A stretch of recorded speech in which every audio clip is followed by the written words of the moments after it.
اگه عاشق قهوه‌ای و روزانه مصرفش میکنی این ویدیو برای توه. و اگه دوست داری گرونترین قهوه‌های جهان رو بشناسی که چطور به دست میان، حتما تا آخر این ویدیو با من همراه باش. شماره 5. قهوه مولوکای. قهوه مولوکای از جزیره مولوکای در هاوایی. صنعت قهوه هنوز در حال پیشرفته و اولین بار توسط یک تاجر آلمانی در اواسط دهه 1800 راه اندازی شد. اما تا دهه 1980 هنوز قهوه محصول تجاری محسوب نمی شد.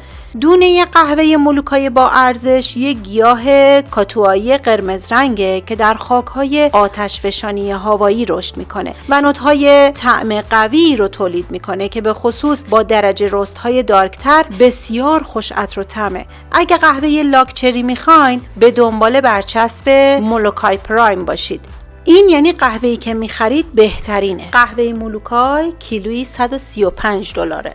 شماره 4. قهوه سنت هلن. این قهوه لاکچری که در جزیره کوچیک و نسبتاً معروف سنت هلنا در جنوب اقیانوس اطلس رشد کرده بسیار نادر و مطبوعه. قهوه سنت هلنا از یه نقطه کوچیک روی کره زمین میاد که قلمرو بریتانیاست. پرورش و پردازش این قهوه لاکچری سخته و به دلیل طعم‌های دقیق و ظریفی که داره بسیار مورد علاقه است.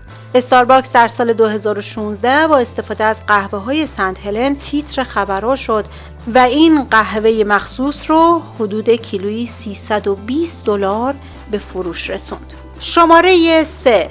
قهوه فینکا ال اینجرتو. این قهوه لاکچری گواتمالایی از رشد در ارتفاعات بسیار بالای 5500 فوت از سطح دریا بهره میبره. قهوه فینکا ال اینجرتو از مزرعه‌ای میاد که قبلا نیشکر در اونجا کشت میشده.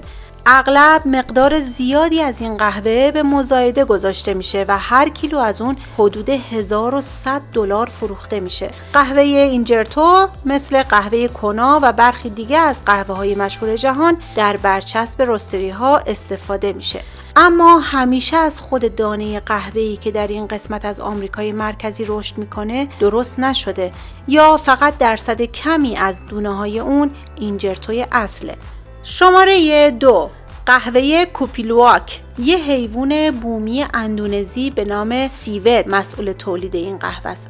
ریشه قهوه کوپیلواک به زمان استعمار اندونزی توسط هلندی ها برمیگرده، یعنی زمانی که کشاورزان بومی در مزارع قهوه هلندی کار میکردن در سده 18 میلادی. اون زمان چون تقاضا برای قهوه به شدت در حال افزایش بود، هلندی ها کشاورزای اندونزیایی رو از تولید یا فروش دونه های قهوه برای بازارهای محلی منع می‌کردند. برداشت قهوه از فضولات سیوت راهی برای فرار از این استعمار بود. هلندی ها انحصار کودهای حیوانی رو نداشتن و کشاورزان اندونزیایی به شدت کنجکاو بودند که لذت قهوه‌ای که حاصل دسترنج خودشونه رو امتحان کنن و ببینن چه مزه‌ای داره. اونا متوجه شده بودن که سیوت‌ها دونه‌های رسیده قهوه رو میخورن ولی وقتی دفع میکنن اونا سالمن. بنابراین اونا اون لایه موندگار از گیلاس قهوه که اسمش اندوکارپ بود و دانه قهوه رو محافظت میکرد از مدفوع حیوان جدا کردن و شستن و رست و برشته کردن که احتمال برخورد با باکتری های بدن سیوت به حداقل برسه. بعد اون رو به صورت دمنوش میل کردند و تازه فهمیدن که چه قهوه‌ای رو میخورن. این قهوه به سرعت و به شدت محبوب شد که تا کنون از محبوبیتش هم کاسته نشده و جزو گرونترین قهوه های جهانه. البته در فروش این قهوه کلاهبرداری های زیادی میشه و تولید کنندگان یا قهوه معمولی رو با کره حیوانی رست میکنن تا به همون طعم اصلی برسن یا سیوت های بیچاره رو توی قفس نگهداری میکنن و فقط به اونا قهوه میخورونن تا به کوپیلواک بیشتری دست پیدا کنن که البته چون حیوانای بیچاره تغذیه دیگه‌ای در طبیعت ندارن کیفیت قهوه به دست اومده بسیار پایین‌تره و البته بسیار غیر اخلاقی تر. قیمت هر کیلو قهوه کوپیلواک $1200. چطور بود؟ اگه راضی بودی لایک کن و اگه این اطلاعات رو مفید میدونی این ویدیو رو برای اون دوستای قهوه خورت بفرست تا لذتشو ببرن. شماره 1. گرانترین قهوه جهان قهوه عاج سیاهه.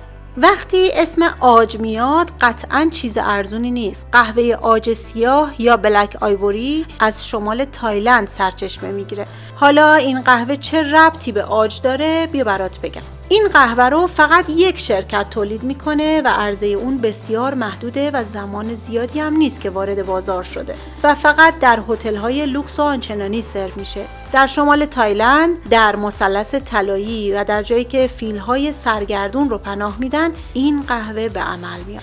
این مثلث طلایی همون منطقه‌ایه که دومین تولید کننده تریاک و هروئین دنیاست. برای تولید قهوه عاج سیاه از قهوه عربی تایلند که در ارتفاع بالای 1500 متر رشد میکنه استفاده میشه. 20 فیل در بنیاد فیل آسیایی مثلث طلایی زندگی میکنن. زنای محلی میوه گیاهای قهوه رو جمع آوری میکنن و به این فیلا این قهوه رو میخورونن. میوه ها در طی 17 تا 70 ساعت از دستگاه گوارش فیل ها عبور میکنه و میوه هایی که سالم میمونن دفع میشن. کار یافتن این دانه ها از مدفوع فیل ها هم به عهده خانواده فیلبان هاست. دونه ها که پیدا شد بعد از شستشوی مفصل از درون میوه خارج میکنن و برای بو دادن به بانکوک میفرستن. برای تولید هر کیلو قهوه عاج سیاه 33 کیلو قهوه خام لازمه، چون بسیاری از میوه های قهوه رو فیل ها میجوند و یا در دستگاه گوارششون هضم میشه. تازه فیل ها که مشخص نمیشه کجا کارشون رو انجام میدن و مقدار زیادی از این دونه ها در بین درخت‌ها و گیاها گم میشه و این به خانواده فیلبان ها و تلاششون بستگی داره که چقدر بتونن اونا رو پیدا کنن.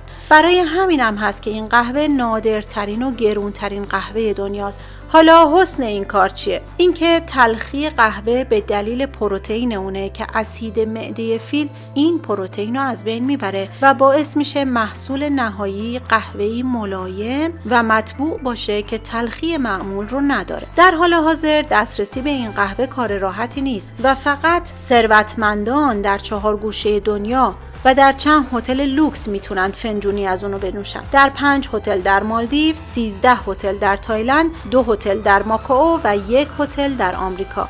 قیمت هر کیلو قهوه عاج سیاه $3000. نظرتو توی کامنت ها برام بنویس که آیا حاضری این قهوه گرون رو امتحان کنی یا نه. ممنون از همراهیت تا آخر این ویدیو.